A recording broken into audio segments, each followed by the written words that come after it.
Hola, buenas noches, me presento de nuevo. Soy Miguel Maza López, pediatra, miembro fundador y miembro activo, orgullosamente, del Colegio de Pediatría de San Cristóbal de las Casas, doctor José Felipe Flores. Y vamos a compartir esta plática acerca de vacunas, en esta ocasión dirigida hacia el personal de salud. Es una plática que intentamos no es exhaustiva, no va al fondo del mecanismo molecular de las vacunas, sus efectos secundarios o sus efectos benéficos, sino que es lo mínimo indispensable que consideramos se debe conocer por el personal de salud para poder dar una respuesta adecuada cuando se presenten inquietudes por los pacientes, por los usuarios. Y pues que no suceda esto que generó la plática, que era que muchas veces en nuestro país, o en nuestro país la mayoría de las veces, las vacunas que no se ponen, las oportunidades perdidas, no son por grupos antivacunas que sí existen y que bueno, que ya se pone de relieve este riesgo, pero en nuestro país realmente el problema es cuando el personal de salud, ¿sí?, no aplica una vacuna que podría poner, ¿no? O confunde al usuario. Entonces por ahí va esta plática la vamos a transmitir a partir de la página del Colegio de Pediatría de San Cristóbal de las Casas en modo público para que se pueda compartir ya de ahí a los otros foros privados, o para darle el gusto que ustedes quieran. Es una plática para ustedes, de ustedes. Entonces, ¿por qué consideramos importante hablar de vacunación? ¿Sí? Junto con la promoción de la lactancia materna y las acciones y recomendaciones para lograr un acceso a agua limpia y segura, la vacunación, junto con estas otras dos, han sido las acciones preventivas de salud que más millones de vidas han salvado en el último siglo. Entonces, más allá de lo que podemos hacer en nuestro consultorio, ¿sí?, acerca de recomendaciones de alimentación, actividad física, más allá de algunas medidas farmacológicas profilácticas, realmente lo que más vidas salva va a ser, son estas tres actividades, ¿no? Y una de ellas es la vacunación. Entonces, por ahí va la cuestión, ¿no? Irnos en la parte preventiva. Decíamos, esta plática es dirigida a todo el personal de salud, entonces nos referimos también a enfermería, ¿sí?, químicos, trabajadores sociales, todos aquellos que tengamos que ver de alguna forma en esta actividad de vacunación. Tenemos que tener los conceptos claros, ¿sí?, sobre todo los que las aplicamos, ¿de acuerdo? Que es aquí nos van a preguntar. Entonces, entre los distintos conceptos están los diferentes tipos o clasificaciones de inmunidad, resaltando lo que es la inmunidad de grupo, qué es la inmunización, cómo funciona, ¿sí?, qué es una vacuna, de qué está hecha, ¿sí?, tiene efectos secundarios, no los tiene, cuáles sí, cuáles no, cuáles son los mitos, cuáles son las oportunidades perdidas, ¿no? Entonces, cuáles son contraindicaciones, cuáles son contraindicaciones falsas. Entonces tenemos que conocer primero los conceptos más básicos para ir más allá. Entonces, la inmunidad, estamos hablando de un estado de protección de un organismo frente a una enfermedad o agente infeccioso. Es decir, mi cuerpo está listo, ¿sí?, para no enfermarse si se enfrenta a algo que potencialmente lo puede enfermar desde el punto de vista infeccioso. Entonces, hay distintas clasificaciones. Una de ellas es la inmunidad innata o adquirida, es decir, este mecanismo que me protege ya lo tenía desde el nacimiento o lo voy a adquirir a lo largo de la vida, ¿sí? Un ejemplo, ¿sí?, por ejemplo, pues es la barrera cutánea, ¿no? Es un mecanismo excelente, ¿no?, de protección contra agentes externos, incluidos los infecciosos, ¿sí? Un mecanismo adquirido, por ejemplo, es la inmunización por medio de una vacuna, ¿sí? Tengo también inmunidad inespecífica, ¿sí?, como la misma que decimos que nos proveen las mucosas o la piel o algunas enzimas que se producen en nuestro cuerpo, ¿no? Por ejemplo, la lisozima, ¿no?, que se produce en las lágrimas. Son algunos mecanismos de defensa que pues le pegan a muchas cosas, ¿no? Y otros son mecanismos específicos, ¿sí? O sea, cuando mis linfocitos producen anticuerpos contra el virus de la hepatitis B, ese es un mecanismo únicamente para ese patógeno. A eso nos referimos con inmunidad específica. Ahora, la inmunización es el proceso por medio del cual el ser humano o cualquier ser vivo se protege contra enfermedades causadas por microorganismos infectantes, ¿sí?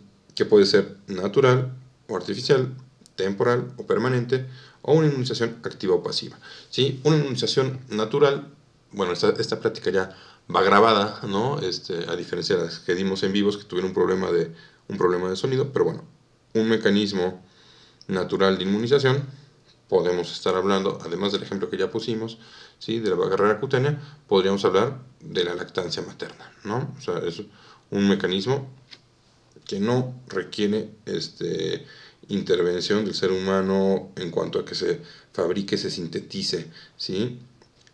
Ajeno al cuerpo humano, ¿sí? Entonces ahí la leche materna contiene anticuerpos de la madre que van a proteger durante un tiempo, ¿sí? Limitado al producto, ¿no? Una forma de inmunización artificial, ¿sí? Es cuando, ¿sí? Entonces este producto que me protege va a estar generado en un laboratorio, en una fábrica, ¿sí? Por ejemplo, una vacuna y una inmunoglobulina, ¿sí? Es temporal esta inmunización cuando después de un tiempo ya no voy a estar protegido. Por ejemplo, ¿sí? Son los mismos ejemplos, ¿no? Entonces, si me ponen a mí una inmunoglobulina antitetánica, ¿sí? O una inmunoglobulina específica para hepatitis B, me va a proteger por un tiempo, pero después ya no voy a estar protegido, ¿sí? Y la inmunización activa o pasiva se refiere al papel del sistema inmune del huésped o del individuo que se está inmunizando en la producción de los anticuerpos.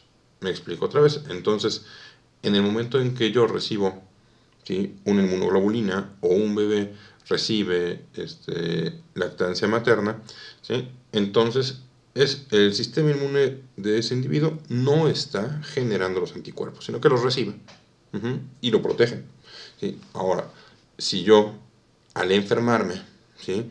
Me enfermo del virus de la gripe, ¿sí?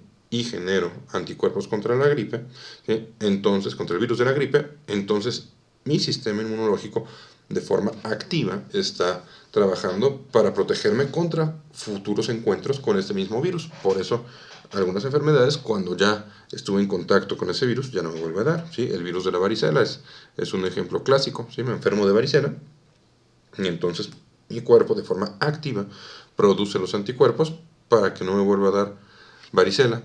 Pero bueno, más allá, ahí tal vez no sea tan buen ejemplo, porque sí, ya después de cierta edad, en la edad adulta avanzada, pues tal vez sí pudiera enfermarme de herpes zóster, ¿no? Entonces, bueno, ahí sí no es el mejor ejemplo de que fuera a ser permanente, pero sí es activa, ¿no? Entonces, continuamos. Espero no habernos desviado con este ejemplo. Y bueno, otra forma de ver la inmunidad es hablamos de la inmunidad individual, ¿sí? La que solo me compete a mí y a mi organismo, o la inmunidad de grupo, colectiva o de rebaño. ¿Qué es esto? Hablamos de una inmunidad de grupo o de rebaño cuando hay una protección de cierta población que no está vacunada o inmunizada ante un agente infeccioso, cuando todos alrededor o en ese grupo hay un alto porcentaje de individuos inmunes a esa enfermedad, ¿sí? Si tenemos una cobertura vacunal de más del 90% contra sarampión en nuestra población, ¿sí? Entonces, aunque lleguen personas con sarampión a nuestro país o a nuestra comunidad, ¿sí? Al haber un elevado porcentaje de personas inmunizadas, ¿sí? Pues aquellas personas susceptibles, aquellos que no se pueden vacunar o no se han vacunado, ¿sí? Contra el sarampión, pues no se enferman, ¿no? Entonces, aquí el ejemplo vienen estos muñequitos, ¿no? En azul, en el cuadro de arriba, tenemos en azul, ¿sí? Un individuo que no está vacunado y está sano. Y en rojo, ¿sí? Entraron a esta comunidad, ¿sí? Dos individuos que no están vacunados, están enfermos y son contagiosos, ¿sí? ¿Qué sucede entonces si entran con personas no vacunadas, personas enfermas, ¿sí? Entonces, pues, se genera un contagio en la mayoría de la población, no se propaga, ¿sí? Entonces, esta infección fácilmente.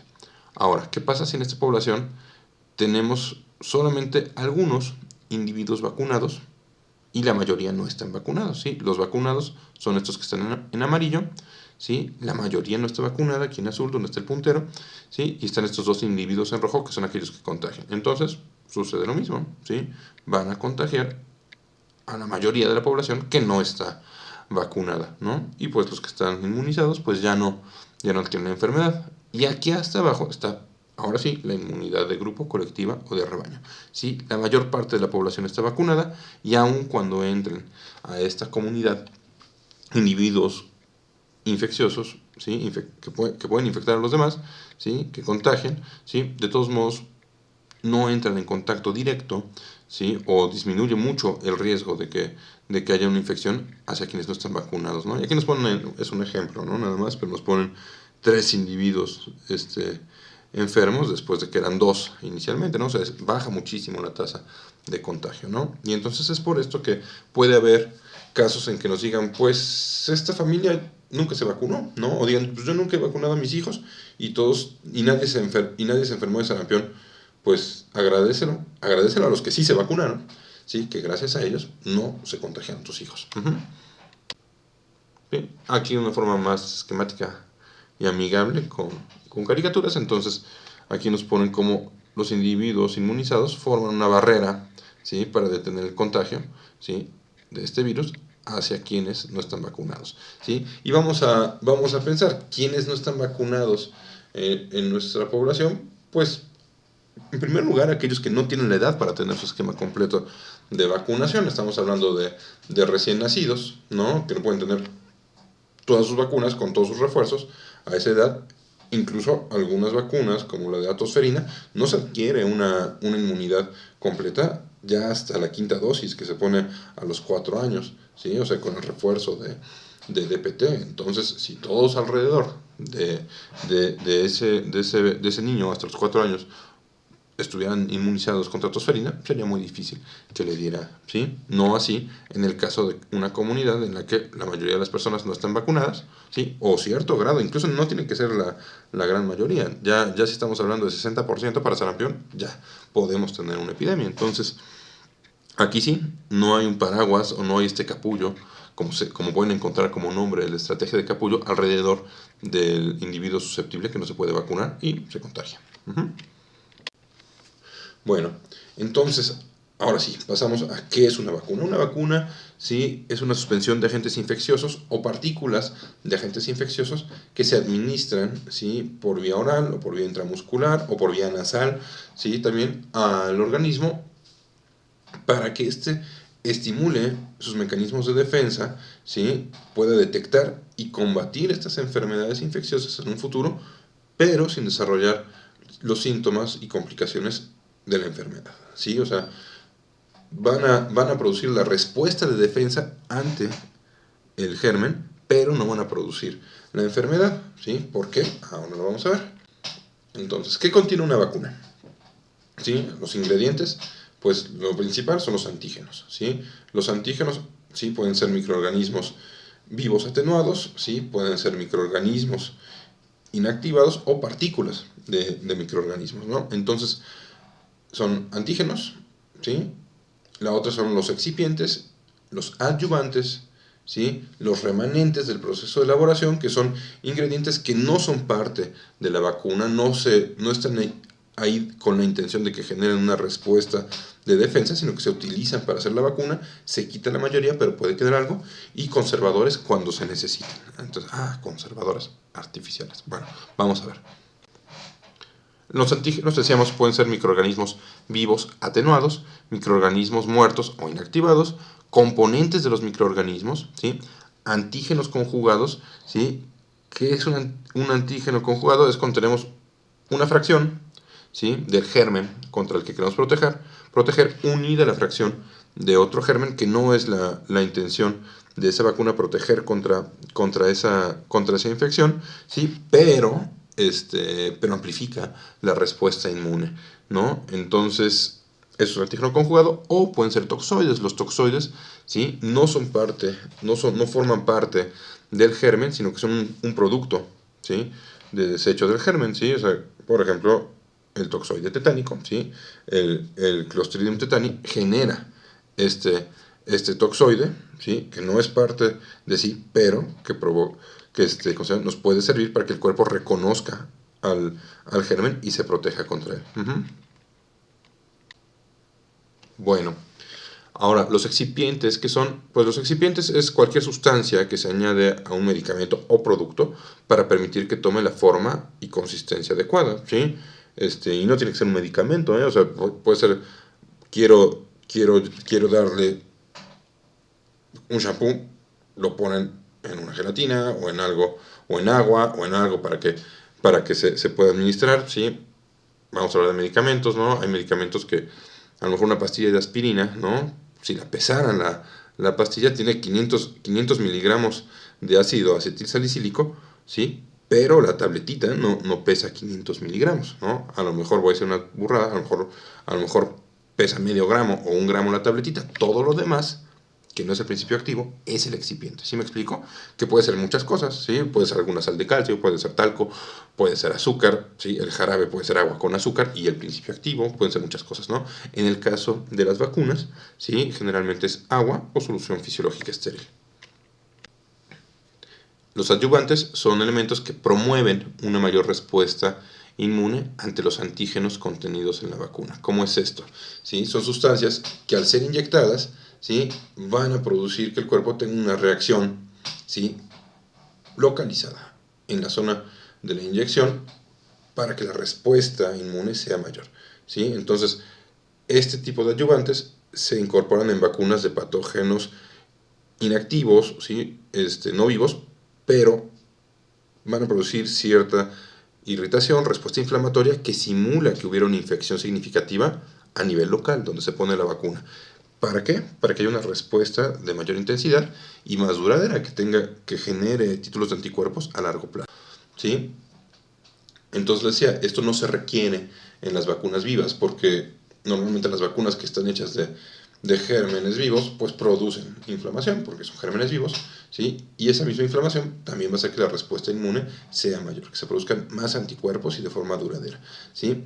La mayoría de las vacunas que tienen adyuvantes utilizan una sal de aluminio, ¿sí? Que se llama alum, que tiene un registro de seguridad o sea, ya va para 70 años y no se ha demostrado que tenga alguna reacción adversa, ¿no?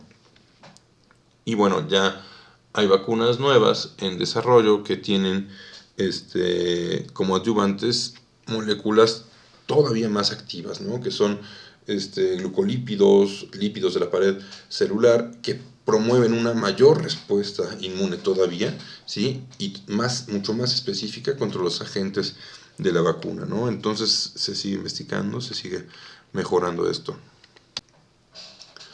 El otro ingrediente que decíamos son los remanentes del proceso de elaboración, lo que no es parte de la vacuna, pero se utilizó para hacerla, ¿no? Vamos a imaginarnos que para hacer un platillo utilizas un sartén y a lo mejor te queda una partícula de hierro del sartén en lo que te comes, ¿no? Es un remanente del proceso de elaboración, ¿sí? Entonces son cantidades mínimas, a veces indetectables, de otros materiales usados en el proceso de manufactura, ¿sí? Incluidas cantidades traza, o sea, mínimas, ¿sí? De detergentes, medios de cultivo, ¿no? Aquí es donde dicen, tiene embrión de pato, ¿no? Entonces, bueno, embrión de pato. Sustancias utilizadas para inactivar los patógenos, como formaldehído, ¿sí? Gérmenes vivos en contacto con el formaldehído, ¿sí? Se inactivan, pero mantienen su estructura y para que el cuerpo los reconozca, ¿sí? ADN, ¿sí? Y fracciones de organismos muertos, ¿sí? Es decir, alguna parte de la superficie, ¿sí? Alguna parte del núcleo, ¿sí? Del germen queda ahí, ¿no? Ok, y pues bueno, por ley se miden estos remanentes del proceso para asegurar que no estén en niveles que pudieran generar un riesgo de seguridad y se tienen que reportar. ¿Sí? Pues ¿para qué los ponen ahí? Si son mínimos casi indetectables, pues bueno, porque se tiene que decir que tienen la vacuna. Es una cuestión legal, aunque no tengan un efecto biológico. Y los conservadores, pues como lo dice su nombre, sí son sustancias que se utilizan para evitar que se descomponga la vacuna, ¿no? O sea, previenen el crecimiento de bacterias en las vacunas, ¿no? Es así como se descompone la comida que dejamos fuera del refrigerador o sin un conservador, ¿sí? Pues van a crecer bacterias ahí. No así en aquellas vacunas que apenas se abren, se utilizan, ¿sí? Esto es principalmente en vacunas multidosis, ¿sí? En viales que alcanzan para poner a varios individuos. Por ejemplo, la vacuna BCG sabemos que sirve para vacunar a 10 niños, ¿sí? O la vacuna de hepatitis B o de influenza, hay presentaciones en las que vienen varias dosis. Entonces, en estos casos tienen que tener algún conservador para evitar el riesgo de que haya una infección, ¿sí? Porque la vacuna se echa a perder, ¿sí? De los más utilizados son la neomicina, el ácido bórico y el tiomersal o timerosal. El tiomersal, pues es uno que es célebremente vilipendiado, ¿no? Y preguntábamos hace poquito en el foro de pediatras, ¿por qué? ¿Por qué? Bueno, pues la respuesta era porque cuando se metaboliza, sí genera una sal de aluminio, que se llama etilmercurio, acuérdense, etilmercurio. Entonces, decían, entonces genera mercurio, tiene mercurio. Entonces, aquí es donde un poquito de conocimiento, aunado a algo de ignorancia, pues se vuelve peligroso, ¿no? Entonces decimos, si es cierto, el mercurio puede ser es un metal pesado y puede producir problemas en el sistema nervioso, sí y no. O sea, ahorita vamos a ver por qué no, ¿sí? Porque si estamos hablando de etilmercurio o de metilmercurio, es diferente, ¿no? Vamos para allá, ¿sí? Y entonces decíamos, estos conservadores ya no se requieren las vacunas monodosis, ¿sí? A excepción de la vacuna BCG en México, el resto de las vacunas puede conseguirse en monodosis, ¿sí? Y decíamos, no hay pruebas científicas que sugieran que la cantidad de tiomersal utilizada en las vacunas entraña un riesgo para la salud. Se han hecho ya decenas y decenas y decenas de estudios y metaanálisis al respecto. Ya está demostrado que no entraña ningún riesgo. Desafortunadamente lo siguen haciendo. Y digo desafortunadamente porque cada vez que sacan un estudio de estos, pues decir, pues, ¿por qué siguen estudiándolo, no? Si ya quedó demostrado que no. Yo creo que es algo que ya quedó zanjado, ya habría que pararle, pero bueno, pues que se estudie, ¿sí? Entonces mencionábamos aquí, es muy importante, pues, que si hablamos, es que tiene un elemento que es peligroso, sí, pero un mismo elemento en distintas formas, ¿sí? que se conjugue, ¿sí? Tiene distintos efectos, ¿no? Entonces, aquí tenemos arriba a la izquierda, ¿sí? El sodio puro, ¿sí? En contacto con el agua, ¿sí? Es un explosivo poderosísimo, peligroso de hacer este experimento en el laboratorio, ¿sí? Y el cloro, ¿sí? Es un gas tóxico que se utilizó en las cámaras de gas en la Segunda Guerra Mundial para asesinar miles y miles, ¿sí? de víctimas. Pero, o sea, decimos, sodio, cloro, ¿no? Pues grandes venenos y explosivos, pero pues que nos tomamos a diario juntos en la sal de mesa, ¿no? Entonces, estas son cuestiones de química básica, ¿sí? Que si las desconocemos, pues nos pueden espantar, ¿sí? Por ejemplo, dicen el formaldehído, ¿no? Entonces, aquí también alguna vez escuché hace poquito y con mucha pena algún profesional dando alguna plática y decía, cuando tú leas en los ingredientes de la comida algo que suena químico, no te lo comas, ¿no? Eso está seguro que es veneno y da cáncer, ¿no? ¿Sí? O si es algo que no puedes pronunciar, entonces mejor no te lo comas. Y no, pues, o sea ¿qué estamos demostrando? Pues que creemos que no tenemos ese conocimiento y no confiamos en quien lo tiene, ¿no? Entonces, por ejemplo, decimos el formaldehído, ¿no? Dice, aquí, si está usted preocupado por la presencia de formaldehído en las vacunas, dice, considere a las peras, ¿no? Y dice, una pera común y corriente, ¿sí? Puede contener 12.000 microgramos, ¿sí? De formaldehído, ¿no?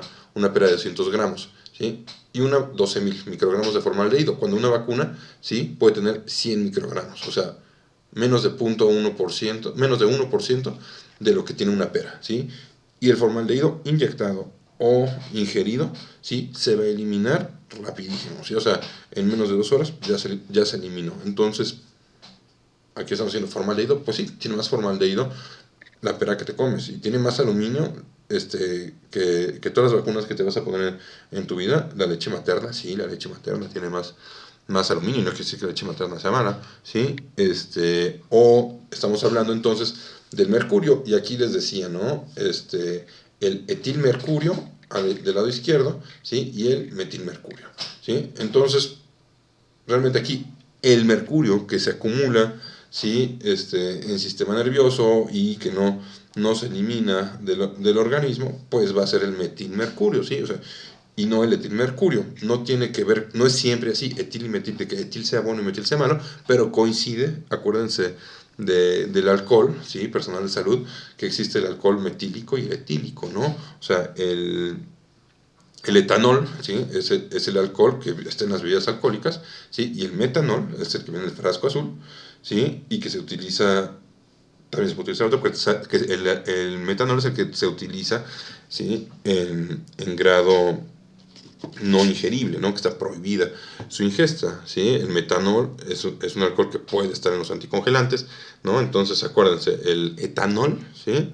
Les decía, en la clase esta decía, el etanol es el que te pone burro, sí, el metanol es el que te deja ciego, ¿no? Entonces, no es lo mismo, ¿sí? Va a tener más mercurio un tatuaje, ¿sí? Que ese sí no se va a eliminar, que todas las vacunas que te pongan en tu vida, va a ser mucho menos que el que te quede por un tatuaje, ¿no? Entonces, nada que ver, ¿no? Ok, ahora pasamos al desarrollo de la vacuna. Como todos los medicamentos, ¿sí? Tienen que pasar por ciertas fases en su investigación y su desarrollo antes de salir al mercado. Y las vacunas son de los productos que están mucho más vigilados, ¿sí? ¿Por qué? Porque son productos que se van a administrar a personas sanas, ¿sí? ¿Me explico? O sea, cuando se sale un medicamento, ¿sí? Para una enfermedad, ¿sí? Pues estamos hablando de que estamos buscando un beneficio inmediato. Cuando estamos hablando, ¿sí? De una vacuna, estamos hablando de que le vamos a poner un medicamento a alguien sano que no tiene nada, ¿sí? Y que puede tener riesgos, ¿sí? Entonces decimos, le voy a inyectar algo que tiene riesgos a alguien que está sano, ¿sí? Tiene que ser mucho más estudiado que el darle un medicamento a alguien que ya está enfermo, ¿sí? Y que lo puede mejorar. ¿Sí me explico? Entonces, por eso son más vigiladas las vacunas, ¿sí? Las fases en el desarrollo de las vacunas no son específicamente las de esta tabla, pero para todas, pero va más o menos así, ¿sí? Primero tiene una fase en la que se utilizan individuos voluntarios, sanos, adultos, ¿sí? Que el número puede variar. Aquí en esta referencia le ponen de 10 a 100, ¿sí? Y el único objetivo de esa primera fase es ver que genere una respuesta de anticuerpos, ¿sí? Y que sea seguro, ¿sí? O sea, ver cuántos efectos secundarios tiene y la reactogenicidad, o sea, cuáles son las reacciones que va a producir en el cuerpo que si las esperábamos o no, ¿sí? La siguiente fase, ¿sí? Ya se va hasta 1500 sujetos voluntarios, adultos sanos también, y aquí lo que se hace es ver, bueno, ya vimos que sí genera anticuerpos, ahora tenemos que ver cuál es la dosis óptima, ¿no? Para tener la respuesta que tenemos, y la pauta posológica, ¿qué es esto? Es decir, bueno, va a bastar con una dosis, o van a ser 2 dosis, o 3 dosis, o sea, ¿cuántos refuerzos va a necesitar esa vacuna para lograr esa respuesta inmune? Y seguimos viendo, ¿sí? Efectos secundarios, ¿sí? Y reacciones secundarias.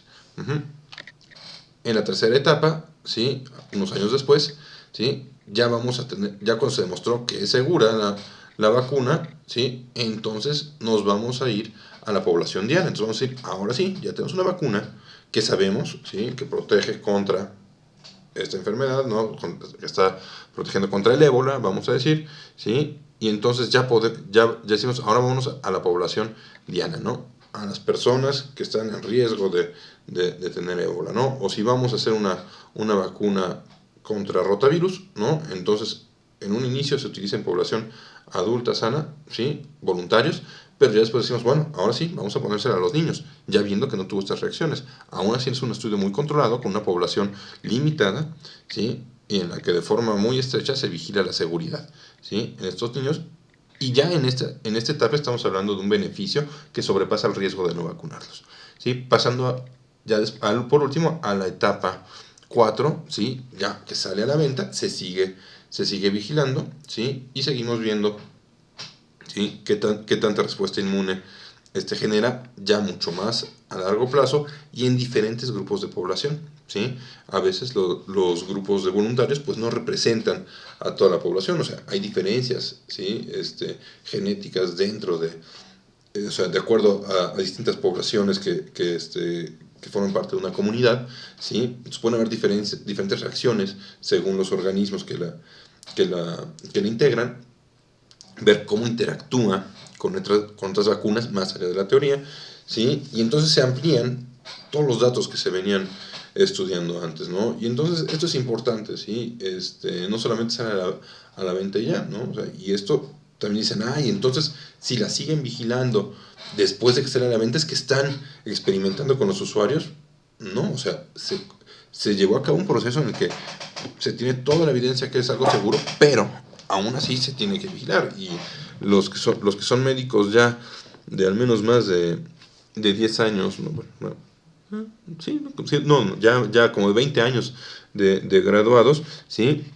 Tal vez recordemos algunos medicamentos, ¿no? Muy célebres que estaban entonces por ahí del 2000, ¿no? El Rofecoxib, un antiinflamatorio, ¿sí? Inhibidor de la ciclooxigenasa, que era la gran maravilla, la ciclooxigenasa tipo 1, ¿sí? Era la gran maravilla, y después, de que salió a la venta, ¿sí? Se empezó a ver que tenía efectos cardiovasculares muy serios, ¿no? Y se retiró del mercado, y qué bueno, ¿no? Que la medicina se vigila a sí misma, ¿sí? Y se pudo hacer esto. Qué pena que no haya sido desde el inicio, pero se estuvo vigilando y se retiró, ¿sí? Lo mismo, o sea, medicamentos que pueden llevar mucho tiempo, ¿no? Que se sabe que son muy seguros. Recientemente salen algunas alertas específicas sobre por qué no utilizar como caramelos la ciprofloxacina o las fluoroquinolonas, ¿no? ¿Por qué? Porque se siguen detectando a la larga los efectos secundarios, ¿sí? Y bueno, la vigilancia post comercialización, ¿sí? Ya después pues va a continuar, ¿sí?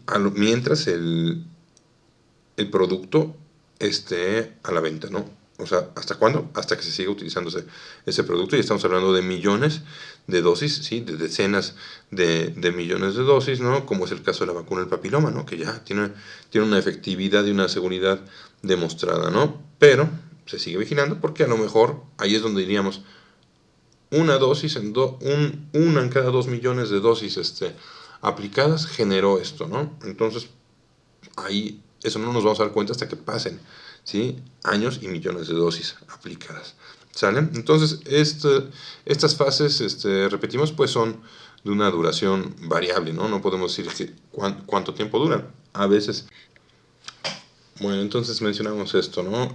La duración no es lo mismo para todas, pero tiene que pasar, ¿sí? Por los distintos periodos, ¿sí? Un periodo preclínico, incluso, que no mencionamos en la diapositiva anterior, ¿sí? En la que se puede ser probada primero en modelos animales, el siguiente periodo clínico, ¿sí? Y después de post-licencia, ya una vez que salió al mercado, y a lo mejor nos vamos a enterar de un efecto secundario ya mucho después, que lo van a tener pues no solamente las vacunas, sino todos los fármacos, ¿no? Y mencionábamos tal vez aquellos médicos que ya tengan por ahí de 20 años de graduados, recuerden de este medicamento, ¿no? Que fue el boom, el Rofecoxib.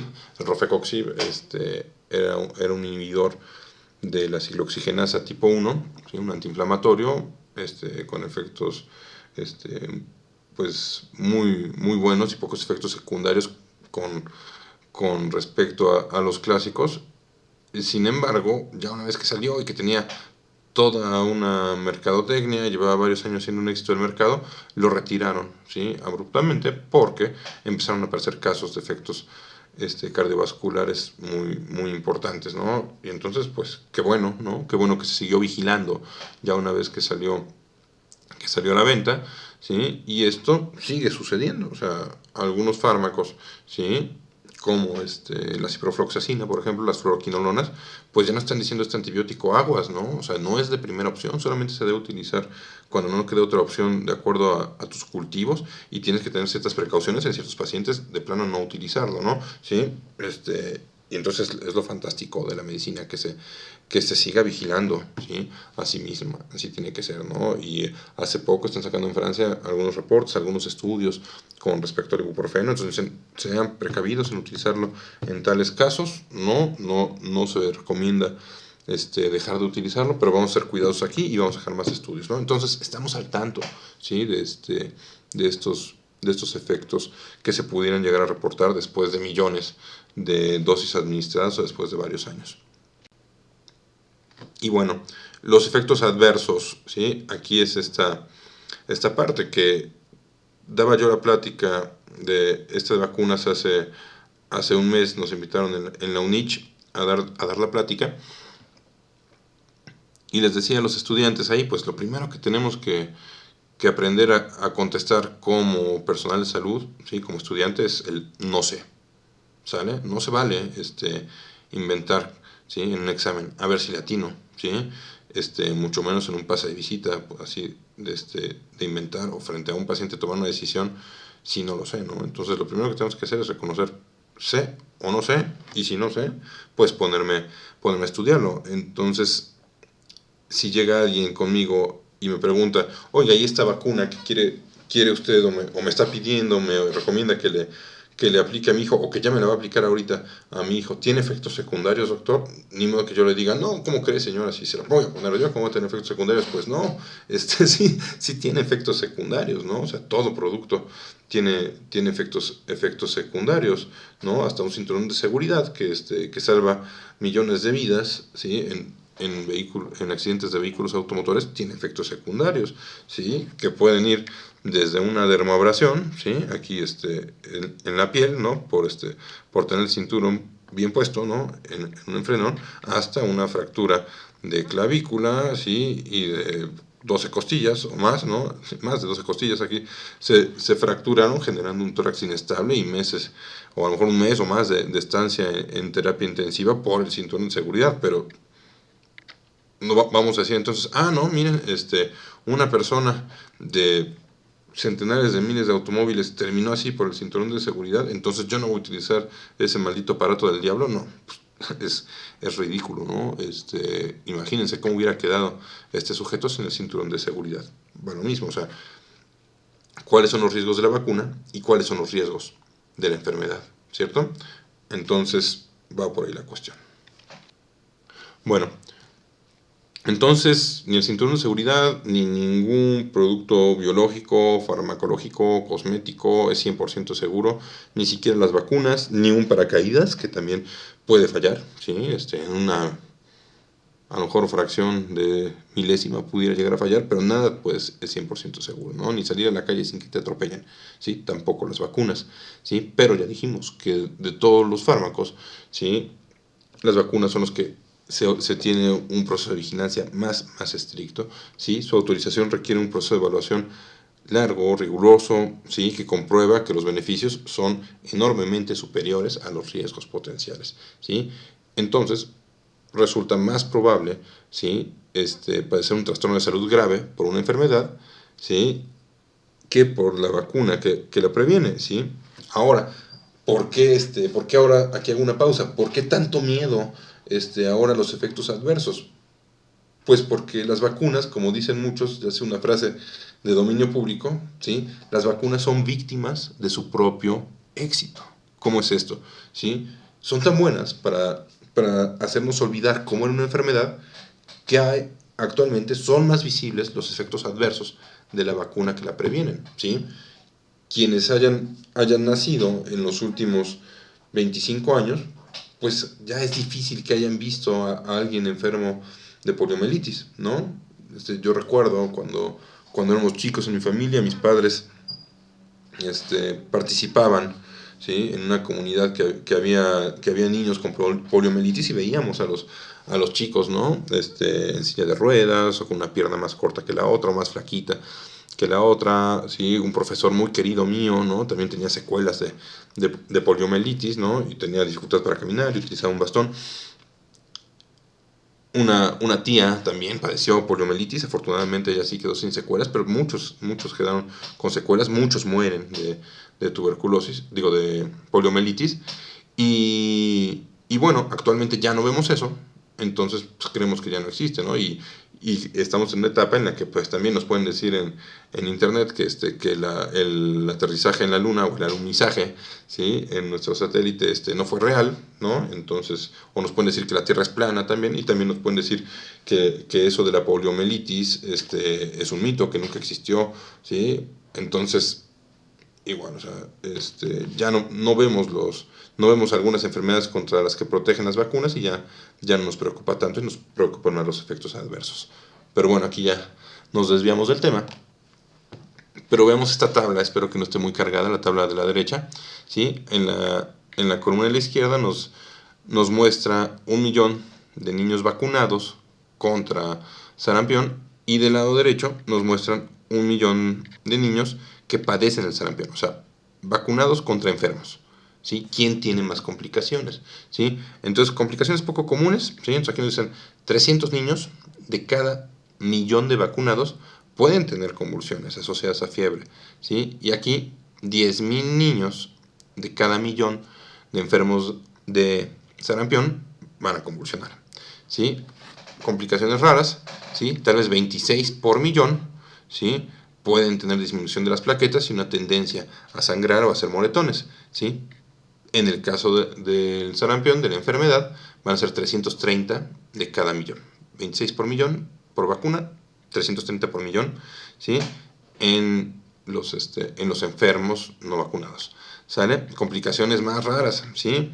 Aquí nos dicen 1 a 4 niños pudieran tener anafilaxia, es decir, por cada millón de vacunas, 1 a 4 podría tener una reacción alérgica grave, ¿sí? La cual, si se trata de inmediato, ¿sí? Se resuelve por completo, ¿sí?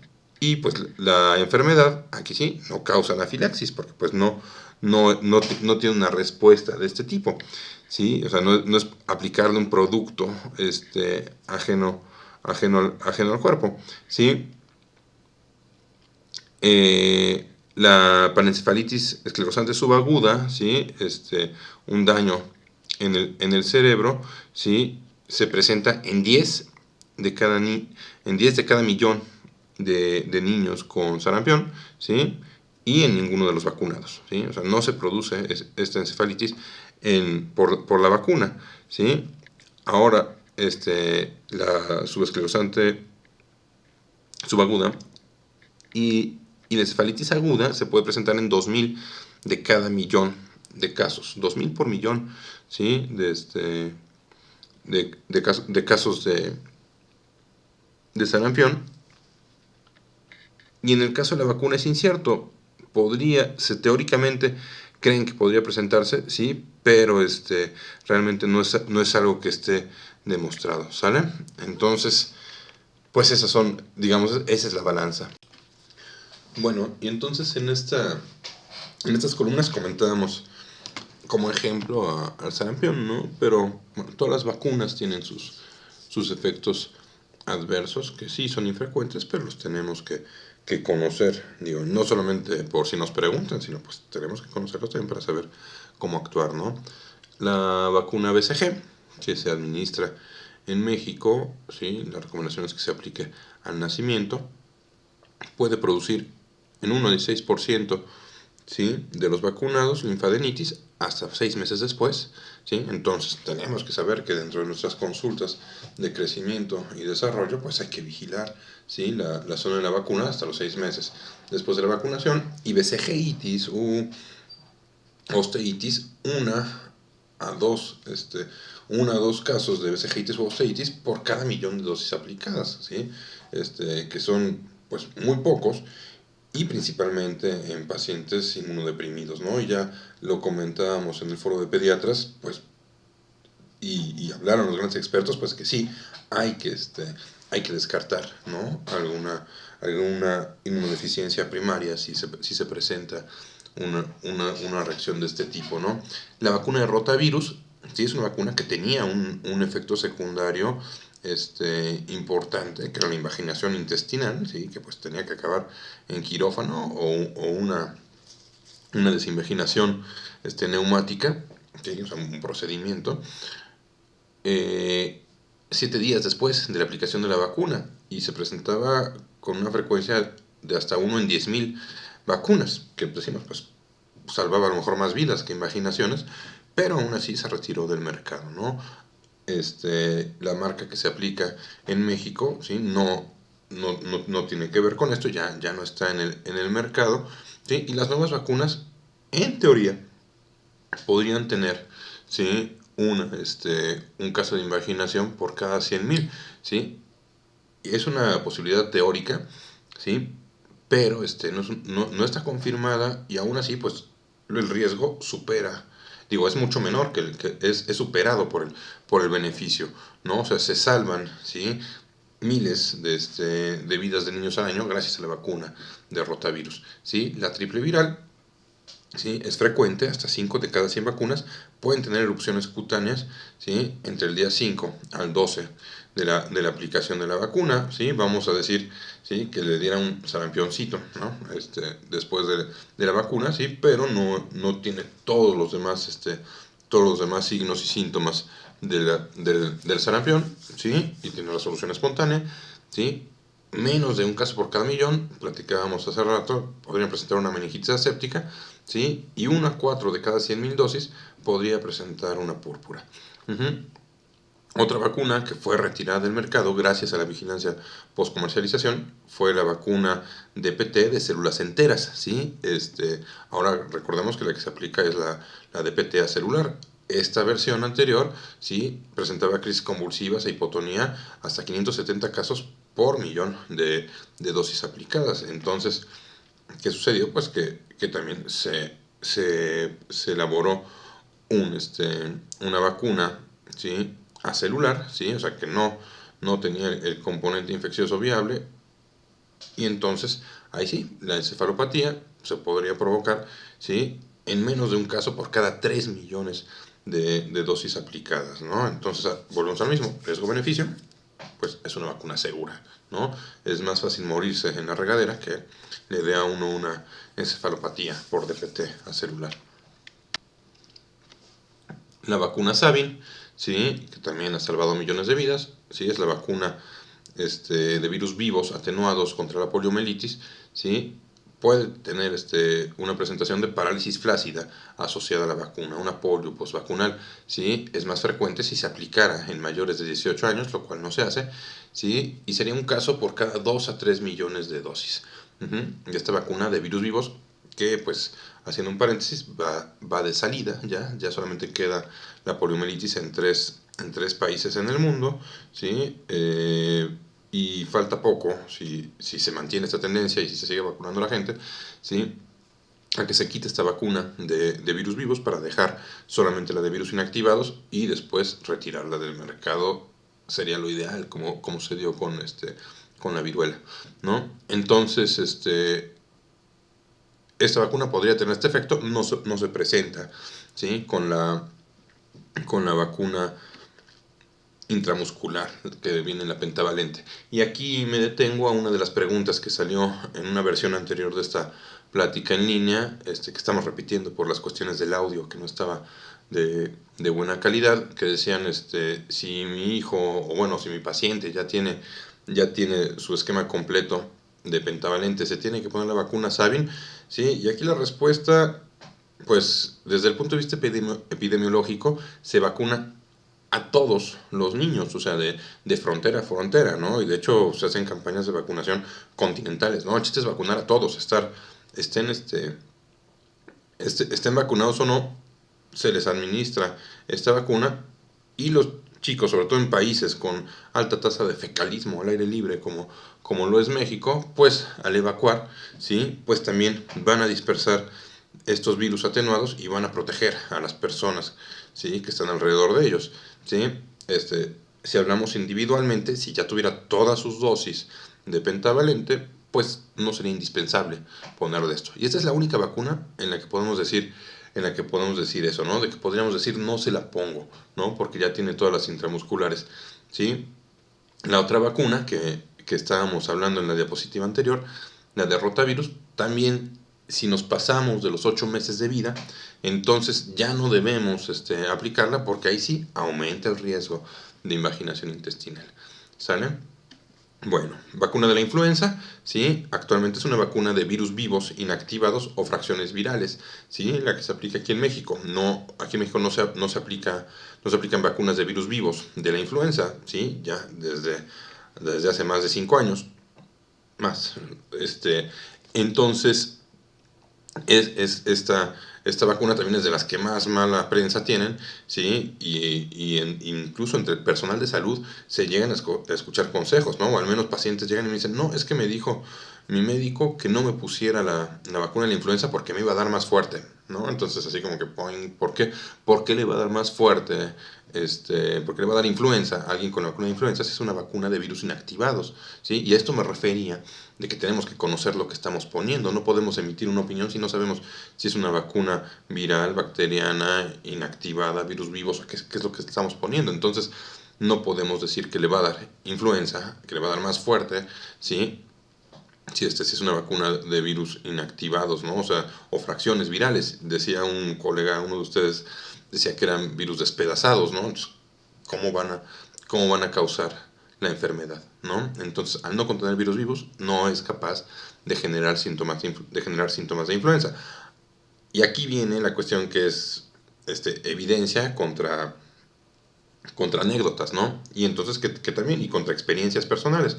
Y aquí alguien puede asegurar, pues yo me puse la vacuna y me puse muy mal, ¿no? Y me dio influenza, y a lo mejor sí es cierto, a lo mejor le dio influenza, pero no por la vacuna, ¿sí? A lo mejor le dio influenza de otro serotipo que no estaba incluido en la vacuna porque se contagió en la fila, ¿sí? Y como la vacuna se pone en la temporada de influenza, ¿no? Cada año, entonces sí, hay centenares de virus respiratorios circulando en el ambiente al mismo tiempo que se está poniendo la vacuna de la influenza. Entonces tal vez no es influenza o es una influenza que no está incluida ese año en la vacuna, ¿no? Bueno, entonces eso con la de la influenza, ¿sí? La vacuna de la varicela, ¿sí? Puede producir también en el primer mes posvacunación, casi siempre es entre el día 7 y 21, ¿sí? Puede presentar la aparición de algunas vesículas, de estas ronchitas típicas de la varicela, ¿no? Que son pápulas, vesículas, pústulas, ¿sí? Y costras, ¿sí? Más de 5 a 15, ¿no? Y entonces, y aquí también va una anécdota, hablando de anécdotas, pues anécdota personal, ¿no? De mis 2 hijas, la primera, cuando se le puso la vacuna de la varicela, no le pasó nada, ¿sí? Y a la segunda, efectivamente, le salieron 3 vesículas, ¿no? En una semana o 2 después de la vacunación, ¿no? 2 a 4% de los vacunados lo puede tener, lo tenemos que saber, e idealmente lo tenemos que decir desde que estamos poniendo la vacuna, ¿no? Y entonces, pues ya, si le sucede, no nos van a llegar a reclamar angustiados, ¿no? Porque, pues, le dijimos lo que puede pasar. Uh-huh.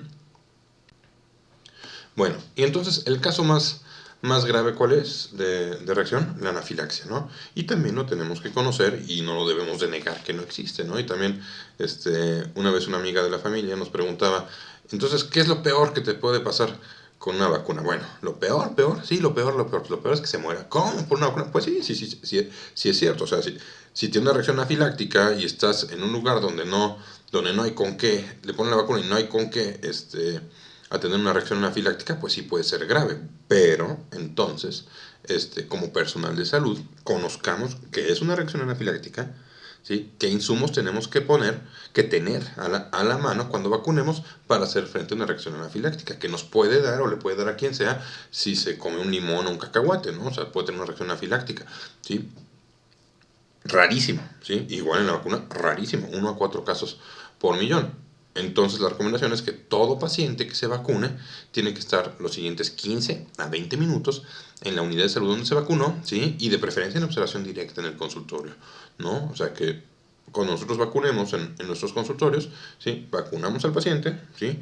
Y una vez que lo vacunamos, le pedimos a los padres que lo dejen con poca ropa o sin ropa, ¿sí? Mientras, ahí sí ya llenamos la papelería, llenamos la cartilla, ¿sí? Quitamos las etiquetas, damos las recomendaciones, etcétera. Ya pasaron 20 minutos, ¿sí? Checamos al niño, ¿sí? Vemos cómo está la piel, vemos frecuencia cardíaca, frecuencia respiratoria, que no haya ningún dato, ¿sí? De reacción anafiláctica. Y entonces ahora sí, váyase a su casa, ¿sí? ¿Qué cosa podemos recomendar a nuestros pacientes también? Porque pues la verdad es que en un puesto de vacunación pues no hay tanto tiempo como para tener al niño a la vista del vacunador o del médico. Yo lo que le comento a mis pacientes es cuando se vayan a vacunar al centro de salud, vacúnenlo y si le dicen que ya se va, pues se queda en la sala de espera 20 minutos o en el estacionamiento ahí esperando un ratito, 20 minutos, si usted ve que su hijo está bien, pues ya se puede ir, ¿no? Entonces hay que contar con los insumos para manejar una reacción anafiláctica. ¿Cuál es? Adrenalina y con qué inyectar la adrenalina, ¿sale? La dosis es 0.01 miligramos por kilo dosis, ¿sí?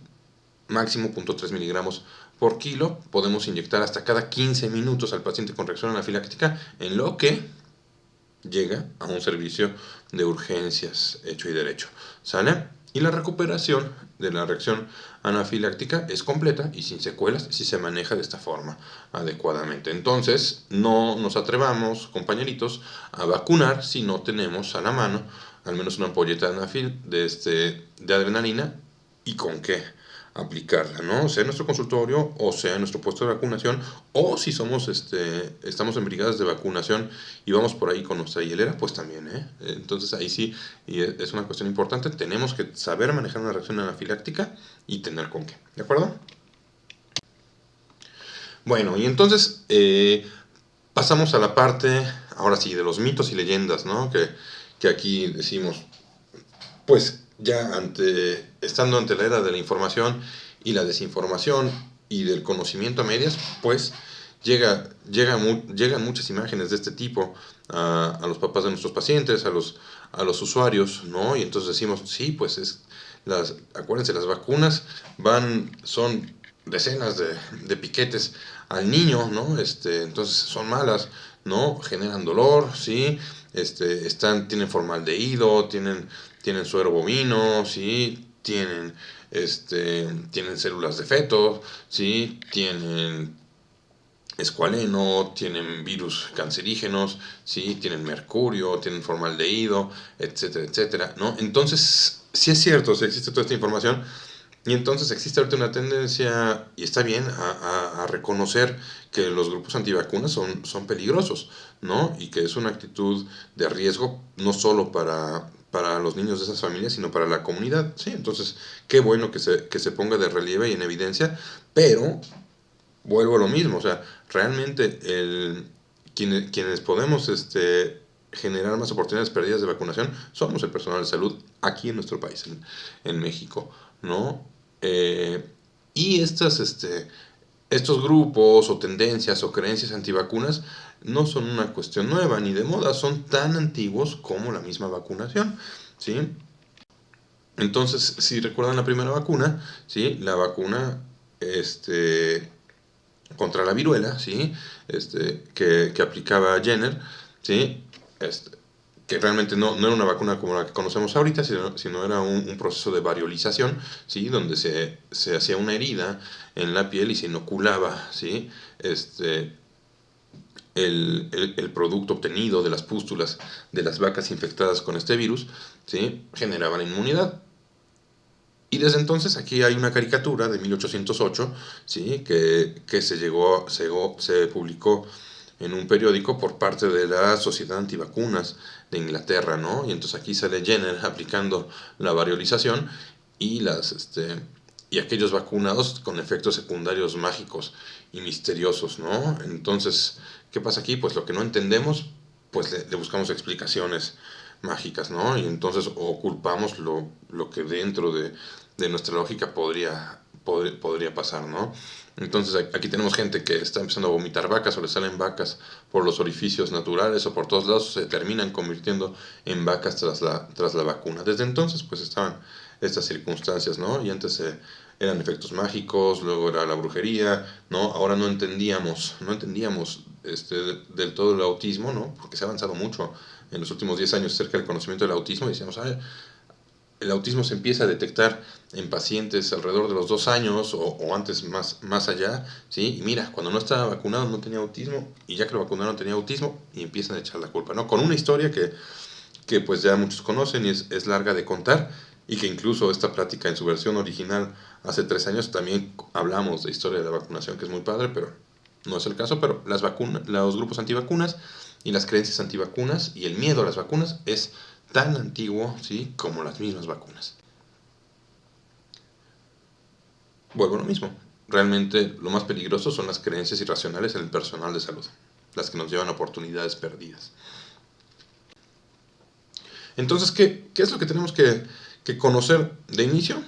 Son 2 cosas. Uno, conocer que existe el Esquema Nacional de Vacunación, conocer las vacunas de nuestra cartilla, está facilísimo, ¿sí? Conocer las vacunas que tienen, las 14 que tienen nuestra cartilla. Y número 2, conocer que existe el manual de vacunación. Ya con eso la armamos, ¿sí? No decir que me sepa de memoria todos los incisos del manual de vacunación, pues estaría padrísimo, ¿no? Pero saber que existe un manual de vacunación, y afortunadamente tenemos un manual de vacunación nuevo y actualizado, ¿sí? Desde 2008 no se actualizaba el manual de vacunación. A finales de 2017 ya salió esta nueva edición, realmente publicándose en 2018, y está fantástico, ¿sí? Nada más busquen manual de vacunación Secretaría de Salud México y lo pueden descargar gratuito, quien sea, ¿sí? Y ahí vienen todas las vacunas de la cartilla, las vacunas que no vienen en la cartilla y se ponen en nuestro país, y también las vacunas que no vienen en la cartilla y no se ponen en nuestro país, ¿sí? Y ahí vienen todos los aspectos de cada una, interacciones, se pueden poner juntas, no se pueden poner juntas, hay que esperar, ¿sí? Muchas de las dudas que podemos tener en estas pláticas, ahí viene la respuesta, ¿no? Y entonces cuando surge la duda de que si el paciente que viene a mi puesto de vacunación está tomando un medicamento, puede o no vacunarse, me voy al manual. De verdad, no pasa nada, ¿sí? Por irse a revisar el manual, ¿sí? El usuario, el paciente se los va a agradecer muchísimo, ¿sí? Si le evitan dar 2 vueltas, en lugar que decirle, como está tomando antibiótico, no puedo vacunarlo. Falso, ¿no? O porque tiene mocos el niño, no puedo vacunarlo. O, ¿sí?, porque le pusieron unas gotas de cloranfenicol, no puedo vacunarlo, porque con mis ojos que se han de comer los gusanos, yo vi y oí como le decían a un paciente eso, ¿no? Entonces, ahí está. Estas dos cosas son las que tenemos que conocer, ¿sí? Nuestra cartilla y nuestro manual. ¿Hay contraindicaciones para vacunarse? Sí. Sí hay contraindicaciones. Hay contraindicaciones reales, sí, también, sí. Y hay contraindicaciones falsas, muchísimas más.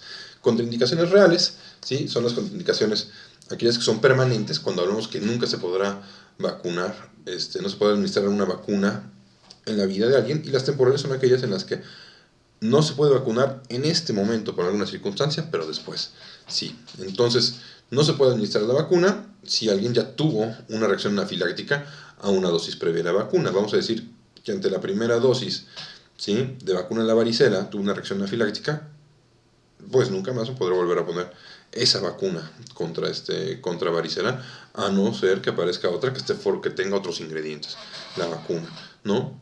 Pero no se debe aplicar, ¿sí? Es una indicación real permanente, ¿no? Y la segunda es si hubiera algún antecedente de encefalopatía, ¿sí?, que no conozcamos su causa, ¿sí?, en los 7 días siguientes de que me pusieron la vacuna con componente contra la tosferina, ¿sí? O sea, si me ponen la DPT a celular y tengo encefalopatía, sea o no sea por la vacuna, ya no me lo vuelvo a poner ante la posibilidad que haya sido por eso, ¿vale? Y contraindicaciones temporales, pues hay muchísimas, ¿sí?, que ahorita vamos a ver, pero son situaciones clínicas, ¿sí?, que permiten que la administración de la vacuna se lleve a cabo hasta después, ahí salió mal, de la vacuna sea administrada una vez que ya se resolvió esta condición clínica, ¿sí? Como el embarazo, una inmunosupresión temporal, etcétera. Ahorita vamos para allá. ¿Sí? Entonces decíamos, contraindicaciones temporales, ¿sí? El embarazo, ¿sí?, contraindica vacunas vivas atenuadas, ¿sí? O sea, no podemos vacunar a alguien contra sarampión, o rubiola, o varicela, ¿sí?, o paperas, ¿sí?, porque son virus vivos cuando estén embarazadas. Sin embargo, no hay registro de casos de rubiola o varicela congénita por la vacuna, pero por el riesgo teórico no se aplica, ¿sale? una vez resuelto el embarazo, ¿sí? Entonces ahora sí, se puede poner la vacuna sin problema, ¿sí? Entonces es temporal. Igual la inmunosupresión, inmunodepresión por alguna enfermedad, ¿sí? O la administración de inmunoglobulina van a contraindicar las vacunas atenuadas, ¿sí? No es de que se vaya a poner mal el paciente, o sea, en los pacientes inmunocomprometidos sí pueden enfermarse, y los que se les pone la inmunoglobulina, lo que va a pasar es que la vacuna no va a ser efectiva, ¿sí? Entonces, contraindican las vacunas atenuadas, ¿sí? Pueden tener una respuesta inadecuada a estas, ¿sale? Enfermedades moderadas, ¿sí? O graves con o sin fiebre, ¿sí? Es mejor esperar, ¿sí? A que se resuelva la enfermedad, ¿sí? A que pase la fase grave, la fase aguda, ¿sí? Antes de vacunar a alguien. Entonces, es una contraindicación temporal para la administración de las vacunas, salvo situación de riesgo epidemiológico elevado, ¿no? Entonces, vamos a pensar que tenemos un chico con fiebre tifoidea, ¿sí? Y está apenas iniciando el proceso febril, sin tratamiento, es un paciente que está en una situación de respuesta inflamatoria, ¿sí? O un paciente que está politraumatizado en terapia intensiva, ¿sí? Pues no es el momento para vacunarlo, su cuerpo no está en las mejores condiciones para generar la respuesta adecuada ante esa vacuna. Sin embargo, ¿sí? Si estamos hablando, por ejemplo, de una sala de hospitalización, ¿sí? En donde hay niños enfermos y tenemos de pronto un brote de rotavirus, ¿no? Un brote de tosferina, pues vale la pena, ¿sí? Poner su esquema cómo va a los niños que estén ahí, aunque estén enfermos, ¿sí? ¿Sí me explico? Entonces hay condiciones en las que se debe de poner aún bajo enfermedad moderada, grave, con o sin fiebre, ¿sí? Aquí viene, esta tabla se añadió a la presentación anterior, a la que di la semana pasada, ¿sí? Que son las contraindicaciones temporales, y preguntaba un médico, que no recuerdo ahorita su nombre, que si se podía o no vacunar ante la transfusión sanguínea, ¿sí? Y le comentaba pues que sí había cierto rango, pero no recordábamos cuál, ¿no? Y a lo mejor hasta no, le dije, no sé, vamos a buscarlo, ¿no? Pues aquí está la respuesta, ¿no? Entonces hay distintos productos, distintos hemoderivados, y tienen una distinta interacción con las vacunas. Si estamos hablando aquí en el primer renglón de eritrocitos lavados, ¿sí? Eritrocitos lavados, ¿sí? Entonces ya no tenemos que esperar ningún tiempo después de la transfusión para vacunar contra virus vivos como varicela o sarampión. Entonces, cero de tiempo. O sea, no hay IgG detectable si son eritrocitos lavados, ¿sí? Si es un paquete globular con solución salina, si tiene cierta cantidad de IgG, hay que esperar 3 meses. Paquete globular con solución salina, ¿sí? Si es un paquete globular, ¿sí? Con hematócrito de más del 65%, es mucho mayor, ¿sí? La cantidad de inmunoglobulinas, y hasta 6 meses tenemos que esperar, ¿sí? Ahora, si es sangre total, ¿sí? Entonces esa lleva plasma también, entonces también es una mayor cantidad de IgG, ¿sí? 80 a 100 miligramos de IgG, hasta 6 meses hay que esperar, ¿sí? O si ponemos plasma, ¿sí? O plaquetas, ¿sí? 7 meses. Aquí no aparecen, si son plaquetas desplasmatizadas, pues seguramente nos regresamos, ¿sí? A algo entre los 3 y los 6 meses, ¿sí? Ahora, otros productos como inmunoglobulinas específicas, ¿sí? Como inmunoglobulina contra el botulismo o profilaxis contra citomegalovirus con inmunoglobulina, ¿sí? Entonces, que aquí ya sería una IgG específica, ¿no? 6 meses también en ambos casos. Lo mismo, inmunoglobulina específica para hepatitis A, entonces 3 meses, ¿sí? Inmunoglobulina específica para hepatitis B, 3 meses, ¿sí? Cuando estamos hablando de inmunoglobulina inespecífica, ¿sí? Gamma globulina comercial, ¿sí? Cuando es una terapia de reemplazo, hasta 8 meses, ¿sí? Para dosis más altas de inmunoglobulina, como en el Kawasaki o una púrpura, ¿sí? Va de 10 a 11 meses el tiempo que tenemos que esperar después de la inmunoglobulina para administrar una vacuna de virus vivos como la del sarampión o varicela, ¿vale? ¿Sí? Aquí nos ponen también aquellos que reciben una inmunoglobulina específica para sarampión, 6 meses, ¿sí? Anticuerpos monoclonales, ahí sí no hay que esperar, ¿sí? Profilaxia contra rabia, 4 meses, ¿sí? Inmunoglobulina antitetánica, 3 meses, ¿sí? Y es antitetánica, ¿eh? Y estamos hablando de para vacunas de varicela y sarampión. De todos modos, aunque sea específica para otra enfermedad, 3 meses, ¿sí? O aquella que es inmunoglobulina para varicela, para el virus de la varicela zoster, hasta 5 meses, ¿sí? A las dosis recomendadas. Entonces, esta tabla está fantástica. Voy a poner las referencias ahí en la presentación del video, pero métanse a la página de la CDC en la sección de vacunas. Aquí se encuentra esta información, que pues repito, lo mismo que hacíamos del manual, nadie se la tiene que saber. Tengo que saber dónde encontrarla y tenerla a la mano y nada más, ¿no? Y si yo no pongo inmunoglobulina, ¿no? Y no estoy en un tercer nivel, saber que existe, ¿no? Pero pues a lo mejor no lo tengo que manejar de memoria, ¿no? Bueno, pues ahí hay una de las respuestas a las preguntas que salieron en la plática pasada y que dijimos, no sé, pero se lo averiguo de tarea, ¿vale? Ahora, falsas contraindicaciones. O sea, las falsas contraindicaciones son aquellas cosas que nos inventamos nosotros como personal de salud y que hacemos que pierda la oportunidad de vacunarse a un niño, ¿sí? Cuando hay una enfermedad o infección aguda con fiebre menor a 38,5 o sin fiebre, no se debe dejar de vacunar. O sea, si ustedes leen el manual, dice que la contraindicación sería irrelativa, contraindicación relativa sería fiebre 38,5 o más, ¿sale? Entonces, aquí no sería una contraindicación. Historia familiar de efectos adversos tras las vacunas, porque mi tía abuela le pasó algo con la vacuna de la viruela que ya ni existe, no tiene nada que ver con que yo me vacune hoy y me vaya a pasar algo. Antecedentes de convulsiones, si yo tenía crisis febriles de chiquito, no contraindica la vacunación, ¿sí? Si soy epiléptico, tampoco, o sea, ¿a poco ya los niños que tienen epilepsia no los vamos a vacunar nunca? Pues, ¿por qué no? ¿Sí? Estoy tomando antibióticos, no contraindica las vacunas, excepto vacunas bacterianas vivas. ¿Cuáles son? ¿Sí? La de tifoidea, ¿sí? Y la de BCG. Y la de BCG sería si estuviéramos tomando antifímicos, ¿sí? Que sería una situación pues, muy extraña irnos a vacunar contra tuberculosis si estoy tomando antifímicos, ¿no? O sea, como que, ¿por qué estoy tomando antifímicos? Ajá. Tratamiento con corticoides tópicos o inhalados, ¿sí? Entonces, a lo mejor alguien, por ahí, una persona de buen corazón, escuchó que la hidrocortisona inmunosuprime, ¿sí? Y entonces como se está poniendo esteroides en la nariz o en crema, ¿sí? Entonces no, porque la vacuna le va a causar daño. Entonces no, nada que ver.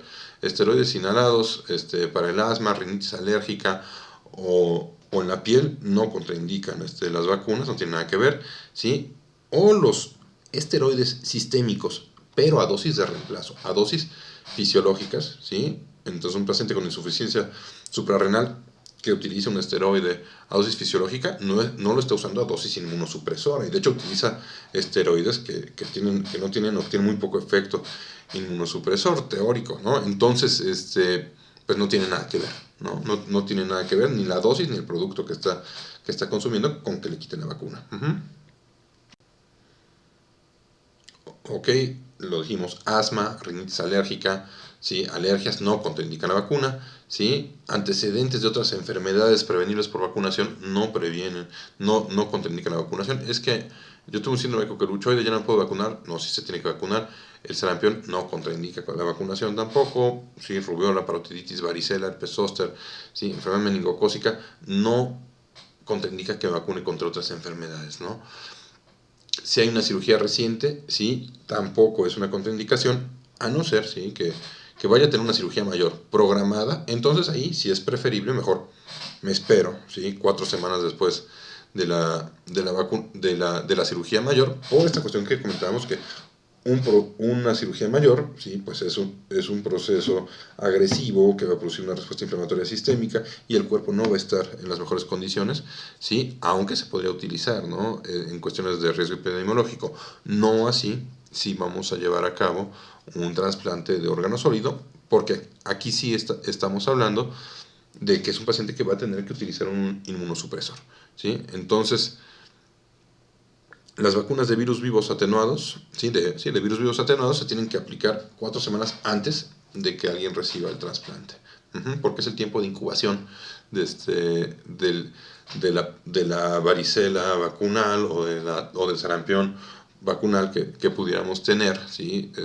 En el periodo del primer mes después de la vacuna. No queremos tener ese efecto cuando estemos ya inmunosuprimidos tras recibir el órgano trasplantado, ¿no? La lactancia materna, por favor, no contraindica las vacunas, ¿sí? Aunque la vacunación contra fiebre amarilla sí podría contraindicar. Hay que revisar la ficha, ¿sí? De lactancia, los que no lo conozcan, e-mediolactancia.org, ¿sí? Nos dice hasta las vacunas, cuáles sí, cuáles no se contraindican con la vacuna, que realmente sería fiebre amarilla, ¿sí? Y la otra sería la de viruela, pero la de viruela pues ya, afortunadamente y gracias a la vacunación, ya ni existe la viruela en el mundo y la vacuna no se pone, ¿sí? Serían las vacunas que podrían estar contraindicadas con la lactancia, nada más, ¿sí? En el caso de la vacuna de varicela, habría que tener precaución únicamente si le aparecieran estas 5 a 15 vesículas a la madre, se vacunara y le saliera una vesícula, ¿sí? En el pezón donde come el bebé, entonces ahí sí sería un detalle en el que el bebé se tendría que alimentar del otro pecho, ¿sí? Y esa otra leche se puede extraer y se puede tratar, ¿sí? Para eliminar el virus y administrarse al bebé, ¿no? Entonces no contraindica. También decir, es que yo soy cuidador o familiar o convivo con algún paciente inmunodeficiente, ¿sí? Entonces no me vacuno para no contagiarlo. También eso es falso, con excepción de la vacuna oral, ¿sí? Contra poliomielitis. Ahí si estuviera un paciente que esté con inmunosupresión, entonces ahí sí no puedo estar en contacto con él porque decimos que puedo excretar estos virus, ¿no? ¿Sí? Estoy en contacto con alguien que tiene cualquier otro tipo de infección, no hay ningún problema. Registros vacunales previos, no conocidos, es decir, pues yo no sé si me vacunaron de chiquito porque perdieron mi cartilla y no sé cuáles me faltan, no va a pasar nada si me ponen otra vez la vacuna del sarampión y ya la tenía, ¿no? Entonces sí se puede, sí se puede vacunar de nuevo, entonces no hay problema, ¿sí? Periodo de convalescencia de infecciones, ¿no? Es que la semana pasada tuve influenza, ya ahorita ya no tengo influenza, ya llevo más de 72 horas sin fiebre ni nada, pero todavía no me siento bien, mejor no me vacuno, ¿no? O sea, ya en el periodo de convalescencia ya no hay ningún problema.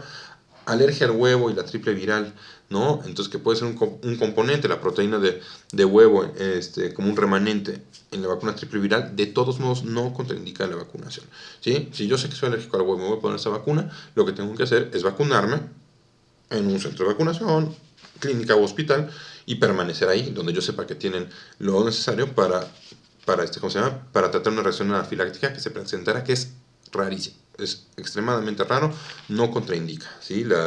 Que se aplique la dosis completa, de la vacuna, ¿sí? Triple viral en alguien alérgico al huevo, siempre y cuando se lo pongan en un lugar donde puedan actuar ante una reacción alérgica grave, ¿sí? Alergia a componentes no incluidos en las vacunas, ¿no? Es que yo soy alérgico al pelo de gato, pues no tiene nada que ver con la vacuna, adelante, ¿no? O si tengo otras patologías, ¿no? ¿Sí? Epilepsia, parálisis cerebral, síndrome de Down, ictericia neonatal, bajo peso al nacer, no son contraindicaciones para recibir la vacuna, ¿no? Decíamos, ¿cómo es posible que se le nieguen las vacunas y que sucede realmente? Por eso se pone tanto como ejemplo a un niño epiléptico, ¿no? Si no vaya a convulsionar, pues el niño es epiléptico, o sea, entonces ya no se va a vacunar nunca porque es epiléptico, ¿no? O el niño con alergia ya no se va a vacunar porque siempre trae mocos, porque no le lleva bien la alergia, entonces no, es una falsa contraindicación y por la cual pierden la oportunidad de vacunarse muchos niños. La prematurez también es algo que preocupa mucho al personal de salud, ¿sí? Y que se ha estudiado y que se ha ido cada vez aprendiendo más, ¿sí? Y viendo que no es tan estricto como en un inicio se pensaba esto, ¿no? Entonces aquí estamos hablando ya de hace 16 años, lo que se comentaba era que los niños que tenían un peso menor a 2000 gramos tendría que modificarse el esquema de hepatitis B dependiendo del estado de portador o no de hepatitis B de la madre, ¿sí? Y sin embargo, desde entonces decían que todas las vacunas se tenían que mantener en su mismo esquema, fueran niños pretérminos o de bajo peso al nacer, ¿no? Entonces aquí nos decían que 2000 gramos para la de la hepatitis B. En México las vacunas que se ponen al nacer pues son la de hepatitis B y la de tuberculosis, la BCG. Aquí estamos hablando de 2012, ¿no? Ya entonces ya brincamos a hace 7 años, ¿sí? Y nos reportaba esto, ¿no? Que los prematuros tenían que tener el mismo esquema de vacunación que se utilizaba en los bebés a término, ¿sí? Sin necesidad de corregir la edad gestacional, independientemente del peso al nacer, ¿sale? Y decíamos, bueno, pero es que aquí están hablando de Estados Unidos, que nada más se pone la de hepatitis B y no se pone la de BCG, ahorita vamos para allá. Sí es cierto, o sea, la justificación para decir que nos esperáramos en la aplicación de esa vacuna, es decir, el prematuro va a tener una respuesta inmunológica incompleta en comparación con el bebé de término. Sí, sí es cierto, pero el prematuro es el individuo que está en mayor riesgo, ¿sí? O sea, si a un prematuro le da una enfermedad prevenible por vacunación, se va a poner mucho peor que uno de término, o mucho peor que un lactante, ¿sí? Entonces, se le pone la primera dosis de hepatitis B, su título de anticuerpos después de la aplicación de la vacuna va a ser menor que si fuera de término, pero, ¿sí? Después de la tercera vacuna, ¿sí? Ya a los 6 meses, ¿sí? Los títulos de anticuerpos van a ser iguales que en un niño de término, ¿sí? O sea, tras el segundo refuerzo, la tercera vacuna de los 6 meses, van a ser similares los niveles de anticuerpos. Entonces, se le tiene que proteger desde el principio, ¿sí? Y bueno, la vacuna de BCG, pues una vacuna que tal vez no se estudia muchísimo por ser una vacuna que se aplica en países de tercer mundo, ¿no? Y sin embargo, las publicaciones que había, ¿no? Ya desde los 90, pues nos decían esto, que se podía aplicar en niños prematuros desde 34 a 35 semanas de gestación, ¿no? O sea, ya corregidas, ¿no? Si era de 31 y se iba de 34, las 34 semanas se le aplicaba. Y bueno, aquí el motivo no es de que vaya a tener un efecto secundario muy grave en el niño, sino que el niño no es inmunocompetente en su inmunidad celular de la misma forma que uno de término, ¿no? O sea, recuerden que esta vacuna requiere de la inmunidad celular. E incluso mencionaba queridísimo doctor Víctor Monroy en una plática que nos dio en el Colegio de Pediatría en el Congreso, ¿sí? Él nos comentaba, pues sí es cierto, la vacuna su mejor efecto lo va a tener después de las 10 semanas, ¿sí? 10 a 12 semanas es cuando va a tener una mejor respuesta celular el individuo para ¿cómo se llama? Para generar los anticuerpos que provoca esta vacuna. Pero, por otro lado, ¿sí? La Organización Mundial de la Salud sigue recomendando que países que tienen una incidencia de tuberculosis incluso menor a México se le aplique desde el nacimiento. Y también que en México quienes tienen sus esquemas de vacunación pues son los del nacimiento. Ya después del nacimiento, ¿sí? El niño se va, se pierde y quién sabe hasta cuándo regrese a vacunarse, ¿no? Y tal vez solamente cuando nace es el momento en el que se va a vacunar, y después a lo mejor ya son puros esquemas incompletos o que se completan ya en una edad más adelante. Y por la tasa de tuberculosis que tenemos en nuestro país, se protege más cuando se pone el nacimiento, aún, ¿sí? Cuando la efectividad sea menor, ¿sí? Pero a lo que vamos es, desde entonces se decía que hay que aplicar, ¿sí? Nos vamos al manual. Esto es lo que nos rige actualmente en este manual que salió en 2018 a la luz, que se terminó de editar en 2017, acerca de la prematurez, ¿no? Aquí en el recuadro verde lo que comentamos, ¿no? Se ha demostrado que los prematuros tienen un mayor riesgo de desarrollar enfermedades graves o mortales por enfermedades prevenibles por vacunación, ¿sí? Pues precisamente porque son prematuros inmunosuprimidos. Entonces, si no se les vacuna adecuadamente, están en mayor riesgo que uno de término, ¿sí? Y nos dice aquí que los menores de 37 semanas de gestación deben de recibir todas las vacunas en la misma edad cronológica, no en la edad corregida, ¿sí? Y nos ponen como excepción los menores a 29 semanas de gestación o menores de 1500 gramos, ¿sale? Y nos dicen que se deben iniciar estas vacunas entre las 6 a 8 semanas de vida. Pero aquí viene algo muy importante. Dice, sin embargo, el peso y la edad gestacional no son contraindicación para vacunar a un recién nacido prematuro que esté estable. ¿Sale? De todas las vacunas estamos hablando, ¿sí? Y ante BCG, ¿sí? Aquí sí la Secretaría de Salud nos está poniendo un peso de 2000 gramos, ¿sale? Entonces, hasta que alcance los 2.000 gramos el prematuro, posponer la vacunación. Desafortunadamente, pues también vemos que la Secretaría de Salud se quedó por ahí con un concepto que hasta los 2.500 gramos se vacunaron los niños, o hasta los 3 kilos, ¿no? Entonces también son niños que un prematuro, ¿sí? No se van a esperar para darlo de alta hasta los 2 kilos y medio. Generalmente se dan de alta entre 1.800 y 2.000 gramos, ¿sí? Los niños que ya están termorregulando, ya no necesitan estar en esa vigilancia, o incluso unos se van antes en canguro, pero el problema es que no regresaran, ¿no? Entonces, esto no son artículos aislados por ahí volando, no, esto está normado, está en el manual de vacunación de la Secretaría de Salud y Ciencia de 2017, páginas 104 y 303, ¿no? Aquí se los pongo, les digo, busquen así, manual de vacunación Sencilla 2017, y lo pueden descargar y encontrarlo en esas páginas, ¿no? Y ténganlo en su unidad de vacunación, ¿vale? Y bueno, otra pregunta que surgió en la plática de la semana pasada, ¿sí? De las contraindicaciones, era el tener que esperar algún periodo entre una vacuna y otra, que en qué casos sí estaba justificado y en qué casos no estaba justificado esperar, y nos llevaba a perder oportunidades, ¿no? Entonces, realmente las únicas vacunas entre las que nos tenemos que esperar, si no se aplican al mismo tiempo, son las de virus vivos atenuados, ¿no? Es decir, ¿y cuáles son las vacunas de virus vivos atenuados? ¿Sí? La triple viral y la de varicela. Entonces, si yo aplico, y estas las tenemos en el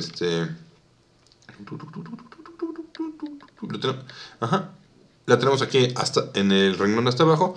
Si ponemos 2 o más vacunas de antígenos atenuados vivos, ¿sí? O se aplican al mismo tiempo, la triple viral y la varicela, que vienen, también hay una presentación en la que ya vienen juntas, que es la tetravírica,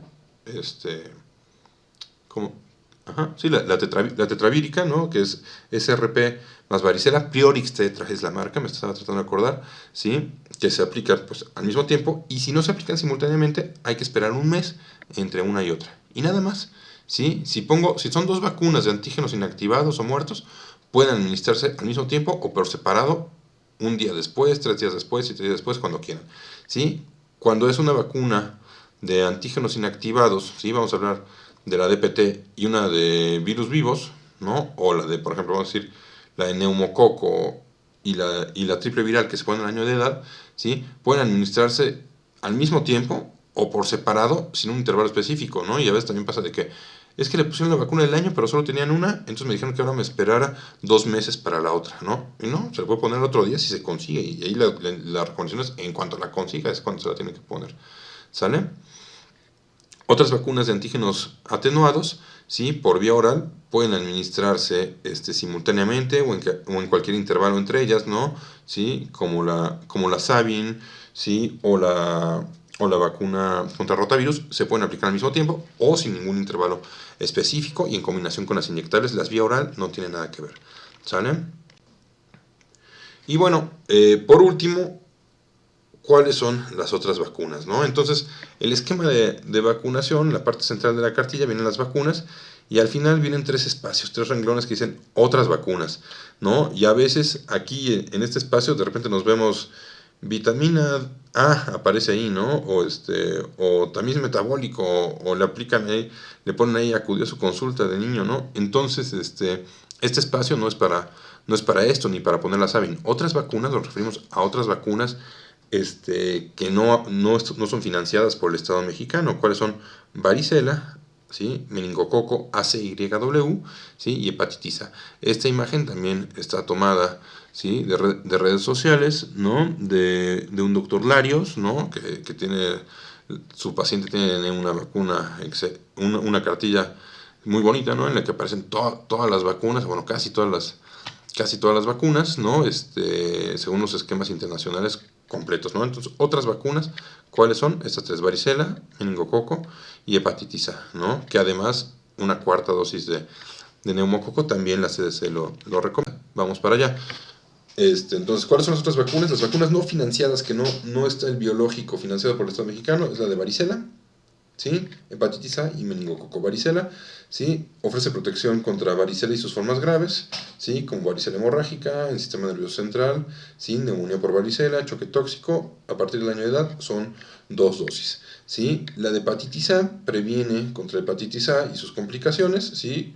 Fallo hepático, una hepatitis fulminante es la complicación pues funesta, ¿no? de esta enfermedad, ¿no? A partir del año de edad se tienen que poner 2 dosis con un intervalo de 6 meses, ¿sí? La de meningococo, ¿sí? Que previene contra meningitis por las cepas A, C, Y y W, ¿sí? Se deben de aplicar 2 dosis si se pone antes de los 2 años de edad o una dosis después de los 2 años, es decir, a partir de los 9 meses puedo poner 2 dosis de meningococo, o si ya se le puso después de los 2 años, con una basta hasta la adolescencia, ¿sí? Y aquí vamos, otras vacunas serían la cuarta dosis de la vacuna contra neumococo, ¿sí? Que ponemos 3 en México, serían 4, ponerla a los 2, 4, 6 y 15 meses, ¿sí? La vacuna de meningococo, un refuerzo en la adolescencia, la vacuna del virus del papiloma humano, ¿sí? Para niños y niñas, ¿sí? A partir de los 9 años. Esa es una pregunta que hace el doctor Laflor, ¿no? Que ya se sabe la respuesta a él, pero pues para enriquecer el diálogo decía, ¿y entonces la vacuna del papiloma a niños también? Sí, a niños también. Recuerden que los varones somos los transmisores del virus del papiloma humano, los portadores que contagian, ¿sí? Entonces, si bien la primera indicación por la que surgió esta vacuna es para prevenir el cáncer cervicouterino, que ya en los países que llevan tiempo aplicando esta vacuna, pues ya se mostró que se abatió la tasa de cáncer cervicouterino, que era de las primeras causas de muerte por cáncer en el mundo en mujeres, pues ya no es así, pero también protege contra cáncer de pene, verrugas genitales, perianales, cáncer de faringe, ¿sí? Entonces se aplica en niños y niñas, ¿sí? A partir de los 9 años. Y otra pregunta que hacían sobre la vacuna del papiloma es que se puede poner en adultos. Sí se puede poner en adultos. Antes se decía que hasta los 23 años y ya recientemente la FDA la autoriza hasta los 45 años de edad la vacuna. Y pues es que es cierto, pues en cualquier edad se puede adquirir la infección. Y y la otra cuestión es que pues también, si ya se tuvo una infección por virus del papiloma humano, también se puede poner la vacuna. Recordemos que la vacuna protege, aquí en México hay vacunas que protegen contra 2 y contra 3 cepas de virus del papiloma, ¿sí? Entonces, si una mujer ya tuvo una lesión por un tipo de virus del papiloma, de todos modos se puede proteger contra otros 2 tipos de virus, aunque ya le haya dado. Entonces no es contraindicación de que ya le dio papiloma, ya no se la ponga. No, sí se la tiene que poner, ¿sí? Y ya a nivel internacional ya existe la vacuna contra 9 cepas del virus del papiloma humano y próximamente estará en México. ¿Cuándo? No sabemos, pero pues esperemos que llegue, ojalá en el sector público, ¿no? Y entonces, pues que le haya dado a alguien una infección por un tipo de virus del papiloma y hay otros 8 contra los que se puede proteger y son virus que protegen contra cáncer, ¿sí? O verrugas genitales, ¿no? Pues adelante, ¿no? Entonces, a partir de los 9 años, hombres y mujeres, ¿sí? Hasta los 45, incluso algunas recomendaciones que más, y pues es lógico, no tendría por qué no ser, ¿no? ¿Sí? No aparece también aquí en esta diapositiva, pero también la vacuna contra varicela zóster. Aquellos que sí nos dio, que no estuvimos vacunados contra varicela y nos dio varicela de pequeños, ¿sí? En la etapa de adulto mayor nos puede dar varicela zóster, entonces tenemos que vacunarnos, ¿sí? Contra el virus de la varicela zóster. Bueno, entonces, hasta ahí llega la plática, y esta diapositiva pues es un anuncio vigente hasta el 7 de noviembre de 2019, en la que el Colegio de Pediatría de San Cristóbal de las Casas, Dr. José Felipe Flores, que es el nombre de nuestro colegio, en honor al médico que trajo la vacuna de la viruela al continente americano y que nació en San Cristóbal de las Casas, que en aquel entonces no se llamaba así, pero bueno, el doctor José Felipe Flores.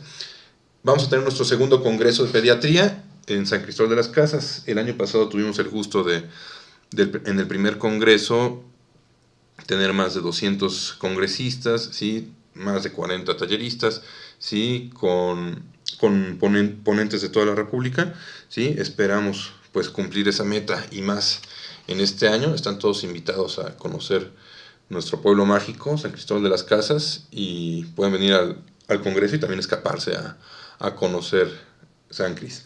¿Sale? Entonces, bienvenidos todos. El 8 y 9 de noviembre, por medio de la página de internet del Colegio de Pediatría, van a estar siendo las convocatorias en su momento.